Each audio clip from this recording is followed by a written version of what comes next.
Hello guys, welcome to university update. यहाँ मिलेगी आपको ड्यू के हर कोने कोने की अपडेट। तो चैनल को सब्सक्राइब कर लीजिए, बेल आइकन को प्रेस कर लीजिए ताकि हर अपडेट आपको टाइमली मिल सके गाइस। सो गाइस, एनसीईटी का फॉर्म आउट हो चुका है and national common entrance test जो कि आईटीईपी में यूज़ होता है, जिस जो कि एक टीचिंग प्रोग्राम है जो कि दिल्ली यूनिवर्सिटी में भी होता है, बीएचयू में होता है, अदर यूनिवर्सिटीज़ में होता है। उसका पूरा फॉर्म फिलिंग वीडियो लेके आया हूँ ताकि स्टेप बाय स्टेप आप सीख सको। एक एक चीज़ें बताऊंगा, पूरा फॉर्म कैसे फिल करना है, ठीक है।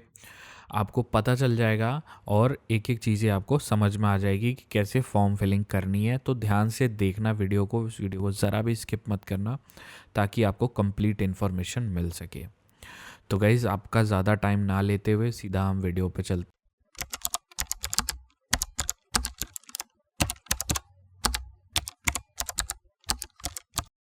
सबसे पहले मैं आपको एनटीए की वेबसाइट पे ले चलना चाहता हूँ। देखो गाइज़, ये एनटीए की वेबसाइट है। यहाँ पे चेक कर सकते हैं कि नोटिस आ चुका है, रिलीज़ हो चुका है। एंड ये नोटिस को हम एक बार खोल के देख लेते हैं गाइज़।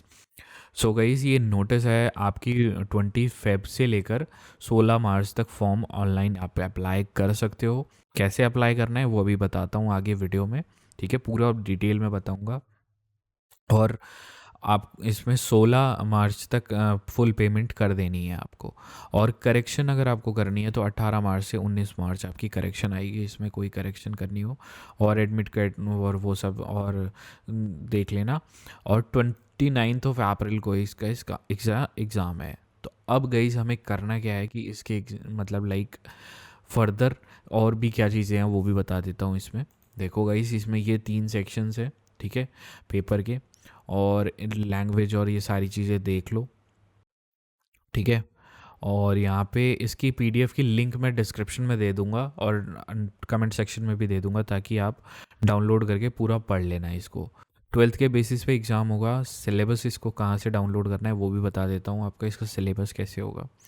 सबसे पहले इस नोटिस को जब आप खोलोगे तो यहाँ पे एनटीए, ये वाली जो नीचे लिंक है ना, ये वाली, ये नीचे ये वाली लिंक पे आपको क्लिक करना है। जैसे ही क्लिक करोगे आप ये यहाँ पे पहुँच जाओगे। ये देखो, यहाँ पे एनसीईटी की ओरिजिनल वेबसाइट है, ठीक है। यहीं पे आना है, ये डिस्क्रिप्शन में भी मिल जाएगी आपको, ठीक है।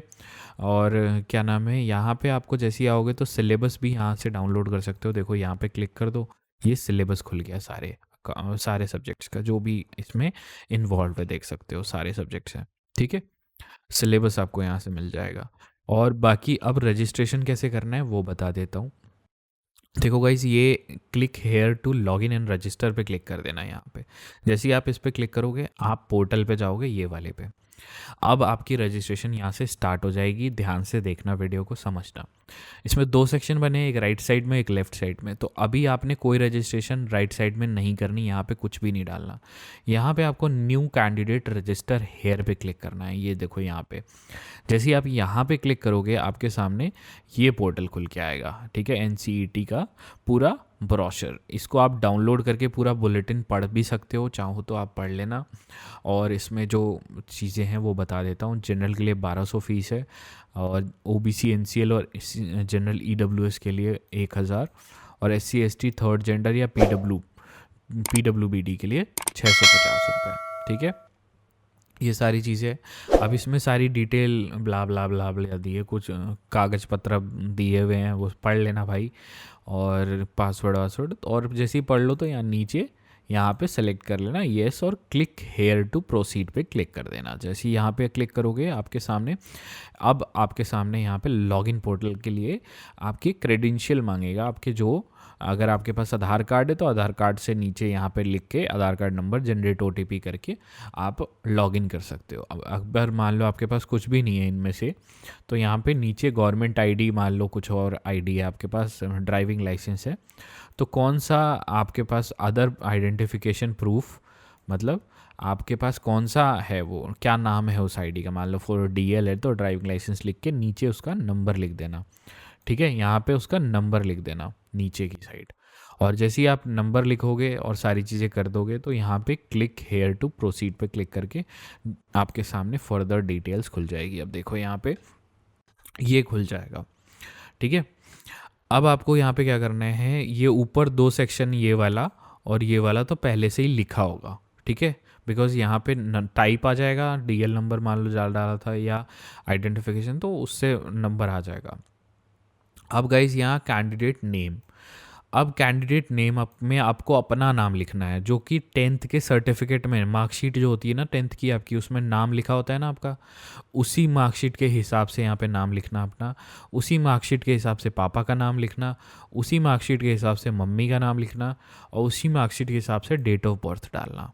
याद रखना ये सारी चीज़ें मैच होनी चाहिए, नहीं तो बाद में फॉर्म रिजेक्ट हो जाएगा, याद रखना इस चीज़ से, ठीक है। उसके बाद जेंडर डालना, जेंडर जो भी आपका तीनों में से है, मेल फीमेल या थर्ड जेंडर, ठीक है। उसके बाद नेशनलिटी में आपको ज़्यादातर बच्चे इंडिया के होते हैं तो इंडियन सेलेक्ट करना, अगर आप फॉरेन के हो तो बाहर के सेलेक्ट कर सकते हो, एनआरआई, फॉरेन नेशनल्स, ठीक है। नहीं तो अगर आप इंडियन हो तो इंडियन सेलेक्ट कर लेना, सिंपल। और उसके बाद आइडेंटिटी टाइप में यहाँ पे आपको आधार कार्ड मांगेगा, government ID with any proof या विद एनी फोटोग्राफ सेलेक्ट करना है। अभी यहाँ शो नहीं कर रहा बिकॉज मैंने ऊपर सेलेक्ट नहीं किया, जस्ट फॉर शोइंग यू। तो यहाँ गवर्नमेंट आईडी विद फोटोग्राफ वाला ऑप्शन सेलेक्ट कर लेना और यहाँ पे उसका नंबर डाल देना नीचे, जो भी आपने डाला हो, ठीक है। और अगर आपके पास कोई और प्रूफ हो तो उसमें से जो ऑप्शन मिल रहे होंगे उसमें सेलेक्ट कर लेना और उसके नंबर डाल देना नीचे, ठीक है। अब हम गाइस आते हैं एड्रेस पे, आपके यहाँ एड्रेस पे। तो प्रेमिसेस नंबर में आपका एड्रेस लिखा जाएगा यहाँ पे। लोकेलिटी में जिस जगह पे घर है ना आपका, लोकेलिटी क्या है, वो लोकल एरिया कौन सा है, ठीक है।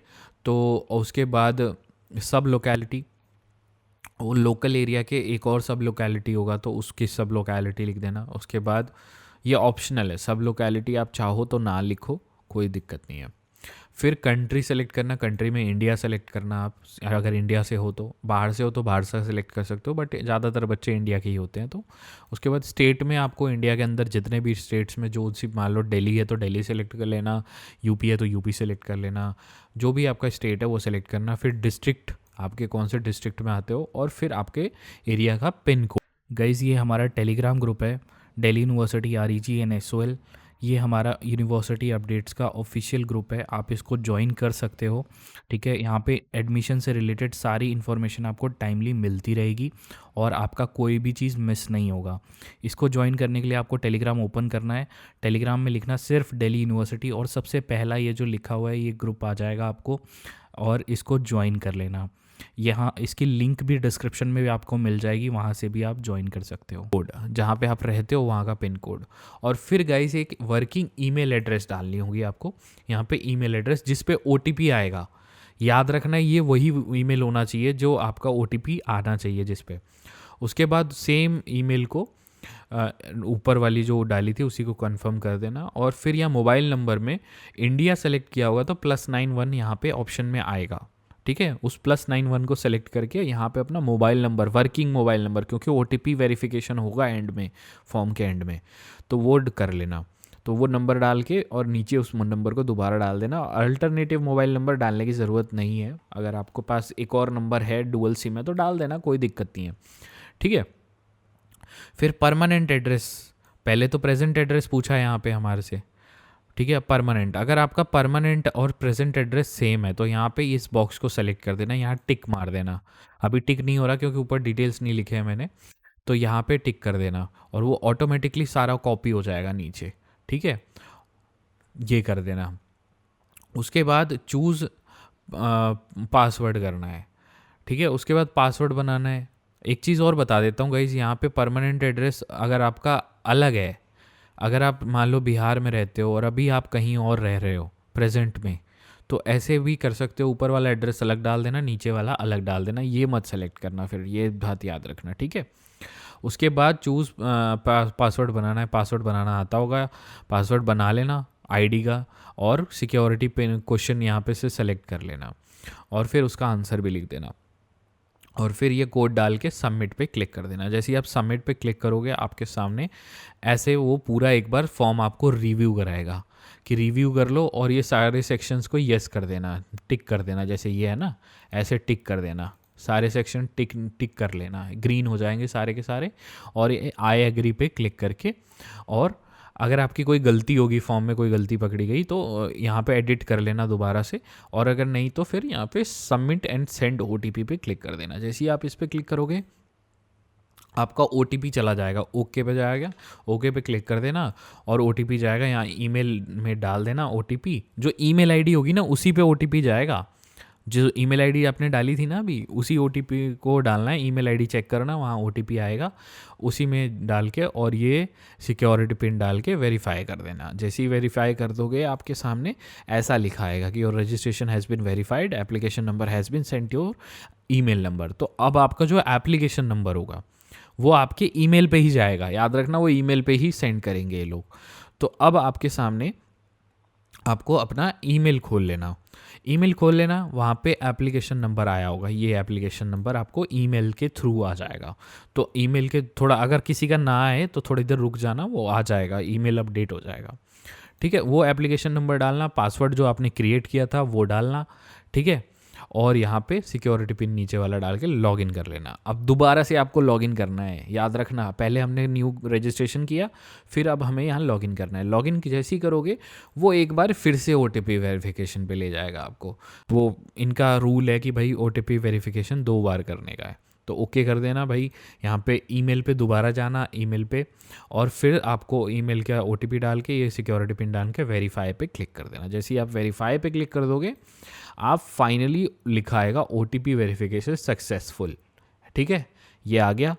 अब आपको क्या होगा, यहाँ पे ओके पे क्लिक कर देना। अब आपके सामने ऐसे फॉर्म लोड हो जाएगा, देख सकते हो ये पूरा फॉर्म होगा। रजिस्ट्रेशन आपने कंप्लीट कर दी है, यहाँ पे आपने रजिस्ट्रेशन कंप्लीट कर दी है फॉर्म की। अब आपको एप्लीकेशन फॉर्म फिलअप करना है और पेमेंट करनी है, ठीक है, और फॉर्म को डाउनलोड करना है। तो ये कैसे करना है वो भी बता रहा हूँ, ध्यान से देखो। अब यहाँ पे नीचे कंप्लीट एप्लीकेशन फॉर्म पे क्लिक कर देना। जैसे ही आप यहाँ पे क्लिक करोगे आपके सामने अब पहला ऑप्शन ये खुलेगा कि कॉन्टैक्ट डिटेल्स। एप्लीकेशन के इतने सारे सेक्शन है, देखो, contact details, personal details, other quota details, qualification details, university programme, test paper selection, exam centre selection, upload document, final submit.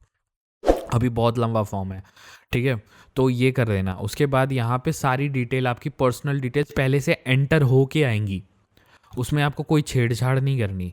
अगर वो उसमें कोई गलती है तो करेक्ट कर देना, बाकी तो ठीक है, सेम होगा सब चीज़, ठीक है। और यहाँ पे आई एग्री पे क्लिक करके ये कैप्चा डाल के सेव एंड नेक्स्ट पे क्लिक कर देना, बिकॉज वो ऑटोमेटिकली फेच कर लेगा सारी चीज़ें। यहाँ पे चेक कर लेना, बस आपको ये वाला कॉन्टैक्ट डिटेल्स की चेक करनी है कि भाई हम सही सब कुछ डला है कि नहीं, ठीक है। और यहाँ सेव एंड नेक्स्ट पे क्लिक कर देना। जैसे ही आप सेव एंड नेक्स्ट पे क्लिक करोगे आपके सामने अब ऐसा फॉर्म खुल जाएगा जिसमें अब आपका डिटेल में वो पर्सनल डिटेल्स मांगेगा सारी। इसमें कुछ डिटेल्स आपकी पहले से ही होंगी वहाँ पे, जैसे कि candidate name, date of birth, gender, father name, mother name, ये सारे पहले से होंगे, नेशनलिटी भी होगा, ठीक है, याद रखना ये सारी चीज़ें पहले से डली होंगी ऑलरेडी। अब गाइस हम बात करते हैं गार्डियन मोबाइल नंबर। अगर आपको कोई गार्डियन आपका कोई और हो मम्मी पापा के सिवाय, तो उनका मोबाइल नंबर डाल सकते हो, ये ऑप्शनल है, ठीक है। उसके बाद कैटेगरी, नेशनलिटी पहले से ही होगा, जो आपने पहले सेलेक्ट कर रखा हो ना वही होगा, इंडियन सेलेक्ट करना है, याद रखना है यहाँ पे, ठीक है। उसके बाद यहाँ पे आपको कैटेगरी सेलेक्ट करनी है। अब कैटेगरी अगर आप जनरल हो तो जनरल यहाँ पे कैटेगरी जनरल, और यहाँ पे जनरल, दोनों में जनरल डाल देना, सिंपल, कुछ नहीं करना, हो गया जनरल, ख़त्म। उसके बाद अगर आपके पास यहाँ पे कैटेगरी में EWS है, OBC है, SC ST, कोई भी एक सर्टिफिकेट है आप लगाना चाहते हो, तो EWS मान लो, मैं EWS के हिसाब से समझा देता हूँ, बाकी सब में सेम ही है, ठीक है। तो यहाँ पे आपको कैटेगरी का सर्टिफिकेट नंबर डालना है, ठीक है, यहाँ पे नंबर डाल देना, और नेम ऑफ द अथॉरिटी, कौन से अथॉरिटी से आपने इशू कराया था वो सर्टिफिकेट, वो डाल देना, और डेट, किस डेट को इशू कराया था वो यहाँ पे लिखना है, कैटेगरी इशूइंग डेट, ठीक है। और फिर अभी तो फिलहाल हमारे पास जनरल के थ्रू हम प्रोसीड करते हैं, जनरल वाला, ठीक है, ये डालने के बाद उसके बाद आइडेंटिफिकेशन नंबर, यहाँ पे आइडेंटिटी टाइप पूछ रहा है, ठीक है। आइडेंटिटी टाइप में यहाँ पे देख लेना कौन कौन से आपके पास प्रूफ है, ठीक है। जो भी प्रूफ आपने सेलेक्ट किया होगा, मान लो आपने अपना स्कूल ID से डाला हो तो वो चीज़ यहाँ पे सेलेक्ट करके उसका आईडी नंबर लिख देना, सिंपल है, कुछ नहीं है। आईडी का मतलब आधार कार्ड है तो आधार कार्ड ऊपर सेलेक्ट करके government ID with any proof, ये वाला एनी वैलिड प्रूफ ये सेलेक्ट करके और यहाँ पे उसका आधार कार्ड का नंबर लिख देना, ख़त्म। उसके बाद अगर आपकी पीडब्ल्यूबीडी कैटेगरी है तो अगर आपके पास है डिसेबिलिटी का सर्टिफिकेट होना चाहिए, याद रखना इसमें, अगर है तो ठीक है, नहीं तो नो सेलेक्ट कर देना, ठीक है। अगर आपके को शुगर है, डायबिटीज़ है तो यस करना, नहीं तो नो कर देना। अगर आपके फादर की यहाँ पे क्वालिफ़िकेशन लिखनी है, अब यहाँ पे आपके फादर ने क्या क्या पढ़ाई कर रखी है तो लिख देना, जो अगर आप लिखना चाहते हो तो ठीक है, नहीं तो नॉट एप्लीकेबल डाल देना, ठीक है। वैसे तो डालना भाई, फादर की इनकम डालना, मतलब फादर ने क्या क्वालिफिकेशन किया है। फॉर एग्जांपल मान लो मैंने सेलेक्ट कर लिया यहाँ पे ग्रेजुएट है मेरे पापा, तो वो सेलेक्ट कर लेना। उसके बाद पापा क्या काम करते हैं वो यहाँ से सेलेक्ट कर लेना, ठीक है। उसके बाद मम्मा के क्वालिफिकेशन, अगर मम्मा कुछ नहीं करती तो नॉट एप्लीकेबल डाल देना, हाउस वाइफ है तो नॉट एप्लीकेबल, ठीक है। और उसके बाद ऑक्यूपेशन में भी मम्मा कुछ नहीं करती तो नॉट एप्लीकेबल, अगर कुछ करते हो तो वो सेलेक्ट कर लेना आप, ठीक है। उसके बाद पेरेंट्स की एनुअल इनकम, पेरेंट्स मतलब मम्मी पापा अगर दोनों कमाते हैं तो उन दोनों की इनकम लिख लेना यहाँ पे और लिख के कैलकुलेट करके लिख देना भाई, ठीक है। उसके बाद अगर आप जुड़वा हो तो यस करना, नहीं तो नो कर देना। डोमिसाइल कौन से स्टेट से बिलोंग करते हो, आपको डोमिसाइल सेलेक्ट कर लेना, आपका नेटिव प्लेस कौन सा है, ठीक है। प्लेस ऑफ रेजिडेंस अर्बन है, अर्बन का मतलब अगर आप शहर में रहते हो तो, अगर आप गांव में रहते हो तो रूरल, ठीक है। तो ये mode of preparation, mode of preparation कहाँ से प्रिपरेशन करी थी वो सेलेक्ट कर लेना, ठीक है। उसके बाद medium of studying in qualifying exam, मतलब कौन से मीडियम में पढ़ाई करी थी, इंग्लिश मीडियम में, हिंदी मीडियम में, जो भी करी थी उसको सेलेक्ट कर लेना। वैसे तो सब इंग्लिश मीडियम में ही करते हैं, ज़्यादातर हिंदी मीडियम के भी बच्चे होंगे तो हिंदी इंग्लिश दो ही सेलेक्ट कर सकते हो आप, ठीक है। तो एग्री पे क्लिक करके और ये कैप्चा डाल के देखिए सेव और नेक्स्ट पे क्लिक कर देना, जैसे ही आप सारी चीज़ें फिल कर दो। तो अब जैसे ही आप करोगे आपके सामने अब ये आपको कोटा डिटेल्स पे ले जाएगा, देखो यहाँ पे, ठीक है। उसके बाद ये अगर आप बीपीएल बिलो पॉवर्टी लाइन हो तो यस करना, नहीं तो नो कर देना, ठीक है। अगर आप कश्मीरी माइग्रेंट हो तो यस करना, नहीं तो नो कर देना। अगर आपके पापा डिफेंस में थे तो यस करना, नहीं तो नो कर देना। अगर आपके पास एनसीसी कोटा लेना है, आपको क्लेम करना है तो सर्टिफिकेट भी होना चाहिए, याद रखना एनसीसी का, तो यस करना, नहीं तो नो कर देना। अगर स्पोर्ट्स कोटा लेना है तो स्पोर्ट्स कोटा का देख लेना, ठीक है। अब सर्टिफिकेट्स होना चाहिए लेटेस्ट में, तो आपको यहाँ पे सेलेक्ट कर लेना यस, नहीं तो नो। अगर आपके पापा किसी यूनिवर्सिटी में पढ़ाते हैं या अगर आप बच्चे हो मतलब अपने पेरेंट्स के जो यूनिवर्सिटी में पढ़ाते हो तो यस करना, नहीं तो नो कर देना। उसके बाद आई एग्री पे क्लिक करके ये कैप्चा डाल के सेव और नेक्स्ट पे क्लिक कर देना। जैसे ही आप इस पर क्लिक करोगे अब आपके सामने वो क्वालिफिकेशन आपकी 10th और 12th की डिटेल्स मांगेगा सारी की सारी। तो यहाँ पे जैसे आपको अब सेलेक्ट करना है, यहाँ पे रिजल्ट तो आपका 10th तो पास ही हो भाई, तभी तो 12th में आए हो ना, तो ये तो पास्ट लिखा आएगा। ईयर ऑफ पासिंग यहाँ से सेलेक्ट कर लेना, कौन से ईयर में आपने पास की थी 10th आपने कौन से ईयर में पास की थी। यहाँ से क्वालिफाइंग एग्ज़ाम में आपको यहाँ 10वीं सेलेक्ट करना है इक्विवेलेंट, ठीक है, ये सेलेक्ट कर लेना। उसके बाद place of schooling urban rural, वही गाँव से हो या शहर से हो वही वाला है अर्बन, ठीक है। टाइप ऑफ स्कूल, कौन सा स्कूल था, गवर्नमेंट था, प्राइवेट था, कौन सा था, ये सेलेक्ट कर लेना। उसके बाद क्वालिफाइंग कहाँ से, कौन से देश से पास किया था, इंडिया से, इंडिया के अंदर कौन से मतलब लाइक गाइज़ ये हमारा टेलीग्राम ग्रुप है दिल्ली यूनिवर्सिटी REGNSOL, ये हमारा यूनिवर्सिटी अपडेट्स का ऑफिशियल ग्रुप है, आप इसको ज्वाइन कर सकते हो, ठीक है। यहाँ पे एडमिशन से रिलेटेड सारी इन्फॉर्मेशन आपको टाइमली मिलती रहेगी और आपका कोई भी चीज़ मिस नहीं होगा। इसको ज्वाइन करने के लिए आपको टेलीग्राम ओपन करना है, टेलीग्राम में लिखना सिर्फ दिल्ली यूनिवर्सिटी और सबसे पहला ये जो लिखा हुआ है ये ग्रुप आ जाएगा आपको और इसको ज्वाइन कर लेना। यहाँ इसकी लिंक भी डिस्क्रिप्शन में भी आपको मिल जाएगी, वहाँ से भी आप ज्वाइन कर सकते हो। कंट्री था दिल्ली था, सॉरी इंडिया आपको सेलेक्ट करना है यहाँ पे, अगर आप इंडिया से पढ़े हो तो, ठीक है। बाहर से पढ़े हो तो बाहर का सेलेक्ट कर लेना। उसके बाद अगर स्टेट मांगेगा, क्वालिफाइंग स्टेट में दिल्ली के मान लो आपने इंडिया सेलेक्ट किया तो वो दिल्ली यूपी अलग अलग दिखाएगा यहाँ पे क्वालिफाइंग एग्जामिनेशन स्टेट। और फिर डिस्ट्रिक्ट, आपके कौन सा डिस्ट्रिक्ट नियरेस्ट डिस्ट्रिक्ट होगा वो सेलेक्ट कर लेना, ठीक है।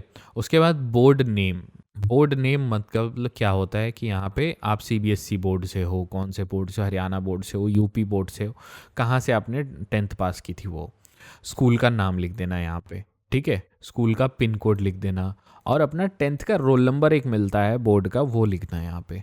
और उसके बाद रिजल्ट मोड में आपको यहाँ डालना है, अगर परसेंटेज है आपकी या सीजीपीए होती है, ज़्यादातर 10th में बच्चों की परसेंटेज या सीजीपीए दोनों में से कोई एक होगी, तो परसेंटेज सेलेक्ट करोगे तो यहाँ पे दो सेक्शन बने आएंगे।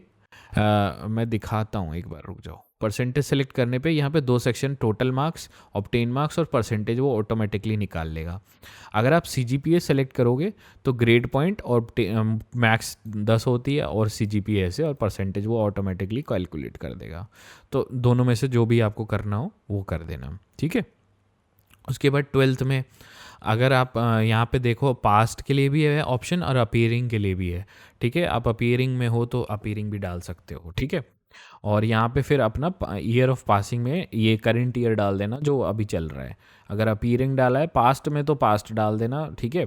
उसके बाद क्वालिफाइंग एग्ज़ाम में यहाँ पे आपको आपने कहाँ से पास, मतलब लाइक आपका कौन सा 12th था, ये जैसे 10+2 कहीं से पास की है तो सेंट्रल बोर्ड से पास की है तो ठीक है, सेंट्रल बोर्ड सेलेक्ट कर लेना। अगर आपने प्री टू मतलब कंडक्ट देख लेना भाई, ये चीज़ थोड़ा सा ना यहाँ पे डिफेंस एकेडमी से कई बच्चे पढ़ते हैं तो वहाँ की ये लिखना होगा, NIOS से कोई करता है, ओपन स्कूलिंग से किसी ने करी होती है 12th, तो वो सब यहाँ पे डिटेल लिखनी है। नॉर्मल बोर्ड वालों के लिए ये वाला है, CBSE और ये सब के लिए ये वाले बोर्ड है, इनके सिलेक्शन करने हैं, ठीक है। उसके बाद प्लेस ऑफ स्कूलिंग, यहाँ पे आपको अर्बन रूरल वही गांव शहर वाला सीम है, ठीक है। टाइप ऑफ स्कूल, कौन सा टाइप ऑफ स्कूल आपका था, गवर्नमेंट था प्राइवेट था, वो लिखना है। और क्वालिफाइंग एग्ज़ाम कहाँ से, इंडिया से पास किया था तो इंडिया लिख देना। उसके बाद क्वालिफाइंग स्टेट, इंडिया के अंदर कौन सा स्टेट आपका आता है वो लिख देना। डिस्ट्रिक्ट आपकी कौन सी आती है, जो भी आप डिस्ट्रिक्ट सेलेक्ट करोगे, मान लो दिल्ली सेलेक्ट करते हो तो दिल्ली के अंदर ईस्ट दिल्ली, नॉर्थ दिल्ली, ऐसे ऐसे आएगा, ठीक है। आपका जो भी आएगा तो वो कर देना। उसके बाद आपका बोर्ड नेम, बोर्ड में जैसे CBSE से पास आउट हूँ तो CBSE लिख दूंगा मैं, अदर बोर्ड हो यूपी बोर्ड तो सेलेक्ट कर लेना, इसमें ढूंढ लेना भाई यूपी बोर्ड ये रहा, ठीक है। उसके बाद अपने स्कूल का नाम लिख देना जहाँ से 12वीं कर रहे थे या कर रहे हो, ठीक है। उसके बाद यहाँ पे पिन कोड डाल देना अपने स्कूल का, और यहाँ 12वीं का रोल नंबर लिखना है, ठीक है। ये लिखने के बाद अगर आपने यहाँ पे अपीयरिंग सेलेक्ट किया होगा तो आपसे परसेंटेज वो मार्क्स वार्क्स नहीं मांगेगा, लेकिन अगर आपने पास्ट सेलेक्ट करोगे तो वो शायद ना मांग ले आपसे यहाँ नंबर, अभी मैंने सेलेक्ट नहीं किया, हो सकता है वो दिखा दे।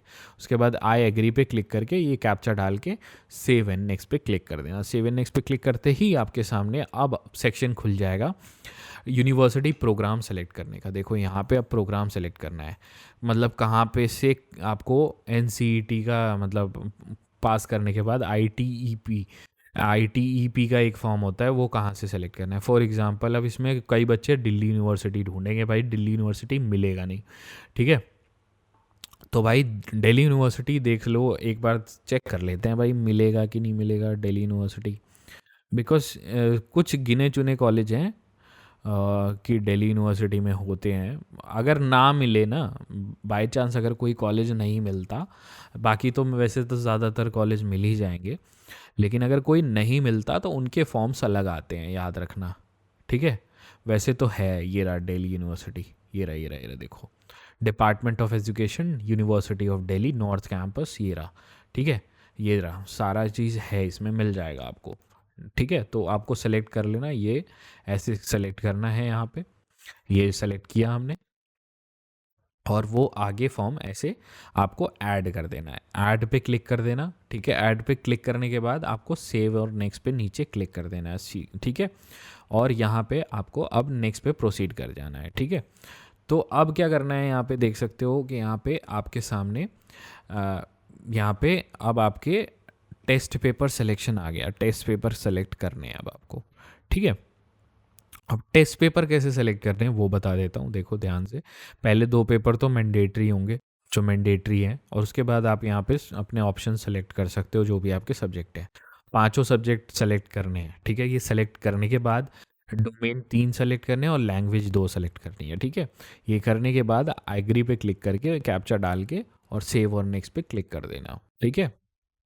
जैसे ही आप ये करोगे तो आपके सामने अब एग्ज़ाम का सेंटर सिलेक्शन आ जाएगा। सेंटर सिलेक्शन में अब क्या करना है, यहाँ पे आपको सेंटर, पहली चॉइस ये है, दूसरी चॉइस ये है, स्टेट और सिटी दोनों। आपको पहले दो ही चॉइस है, पहले में स्टेट और उसकी फिर सिटी सेलेक्ट करना। अभी सेलेक्ट नहीं कर रहा हूँ बिकॉज फॉर्म मैं आपको दिखा रहा हूँ बस, ठीक है। तो एग्री पे क्लिक कर देना दोनों करने के बाद, और फिर यहाँ पे ये कैप्चा डाल के सेव और नेक्स्ट पे क्लिक कर देना। जैसे ही आप सेव और नेक्स्ट पे क्लिक कर दोगे, आपके सामने अब फ़ोटो और सिग्नेचर अपलोड करने का ऑप्शन आएगा। तो ये आपको करना है, या देख लेना मिन साइज़ 10 और ये सब सेल देख लेना। और यहाँ पे अपलोड जैसे ही करोगे तब यहाँ पे सेव और नेक्स्ट का बटन यहाँ पे बना आ जाएगा ऑटोमेटिकली। जब सिग्नेचर अपलोड करोगे ना, सिग्नेचर अपलोड कर दोगे और सक्सेसफुली हो जाएगा, तो यहाँ पे आपका ऑप्शन बना आ जाएगा, ठीक है। हाँ, सेव और नेक्स्ट का जैसे ही यहाँ पे ऑप्शन बना है तो उस पर क्लिक कर देना दोनों अपलोड करने के बाद, ठीक है। फिर आपको ये ऐसे फॉर्म दिखाएगा पूरा का पूरा। फाइनल सबमिट के लिए फॉर्म एक पूरा पूरा चेक कराएगा, पूरा का पूरा फॉर्म चेक कराएगा। तो अभी क्या करना है, यहाँ पे मोबाइल नंबर वेरिफिकेशन करानी है, ठीक है। फॉर्म चेक कर लेना एक बार, अगर कोई दिक्कत हो तो यहाँ पे डायरेक्टली ऊपर नीचे क्लिक करके वो ठीक कर लेना, और फिर आपको रिव्यू करना है एक बार फॉर्म को। अब रिव्यू कर लेने के बाद यहाँ पे क्लिक हेयर पे, अब मोबाइल नंबर, मैंने कहा था ना मोबाइल नंबर पे ओटीपी जाता है, तो यहाँ पे क्लिक हेयर टू वेरिफिकेशन पे जाना, यहाँ पे क्लिक करना। जैसे ही यहाँ पे क्लिक करोगे तो आपको ये ओटीपी वेरिफिकेशन के लिए मोबाइल नंबर पे आपके वो भेजेगा ओटीपी। और फिर आपको क्या करना है, यहाँ पे सेलेक्ट करना, मोबाइल नंबर डाल देना, मोबाइल नंबर तो डाला होगा, कैप्चा डाल के सेंड ओटीपी पे क्लिक कर देना, ठीक है। अब आपको यहाँ पे जैसे ही आप कर दोगे, सॉरी इस कर दोगे मोबाइल नंबर पे सेंड ओटीपी पे क्लिक, तब ये आएगा please check OTP on the mobile number, तब ये आएगा, तब होगा, मतलब इससे पहले होगा, वो थोड़ा सा ट्रांजैक्शन में गलती हो गई। तो पहले आपका ये आएगा, जैसे ही आप यहाँ से ना क्लिक हेयर पे क्लिक करोगे तो आपके सामने ये आएगा मोबाइल नंबर, और यहाँ कैप्चा डाल के ओटीपी सेंड कर देना। अब जैसे ही सेंड करोगे ये सेंड हो जाएगा, और फिर आपके सामने ओटीपी वेरीफाइड हो जाएगा, और मोबाइल नंबर डाल के ओटीपी वेरिफिकेशन हो जाएगा, ठीक है। तो अब आपके सामने ये आपका ओटीपी वेरिफिकेशन हो गया टोटल। तो अब आपको क्या करना है, देखो यहाँ पे मोबाइल नंबर वेरीफाइड लिखा रहा है, ये मोबाइल नंबर वेरीफाइड लिखा रहा है ना। तो अब आपको नेक्स्ट नीचे कंप्लीट एप्लीकेशन फॉर्म पे क्लिक करना है, नीचे ये वाले पे। जैसे ही आप क्लिक करोगे आपको अब ये रजिस्ट्रेशन में दिखाएगा कि your mobile number is verified. अब आपको नीचे जाना है, सबसे सारी डिटेल्स चेक कर लेना, ठीक है। और यहाँ पे फाइनल सबमिट पे क्लिक करना है। अब फाइनल सबमिट पे जैसे ही आप क्लिक करोगे, देखो यहाँ पे ये आप क्लिक करोगे तो ये सेक्शन बनाएगा, देखो ध्यान से, ये सारे सेक्शन यस कर देना, ठीक है।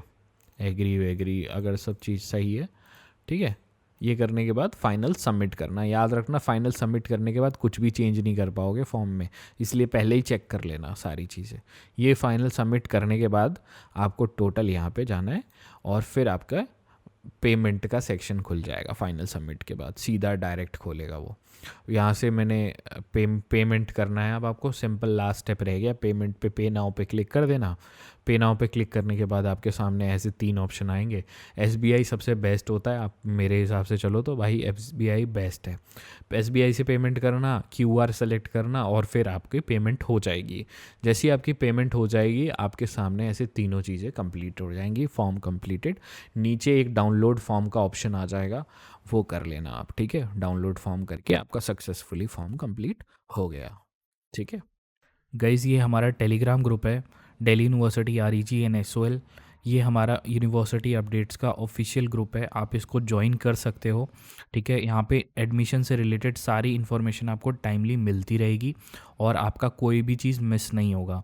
इसको ज्वाइन करने के लिए आपको टेलीग्राम ओपन करना है, टेलीग्राम में लिखना सिर्फ दिल्ली यूनिवर्सिटी, और सबसे पहला ये जो लिखा हुआ है ये ग्रुप आ जाएगा आपको, और इसको ज्वाइन कर लेना। यहाँ इसकी लिंक भी डिस्क्रिप्शन में भी आपको मिल जाएगी, वहाँ से भी आप ज्वाइन कर सकते हो।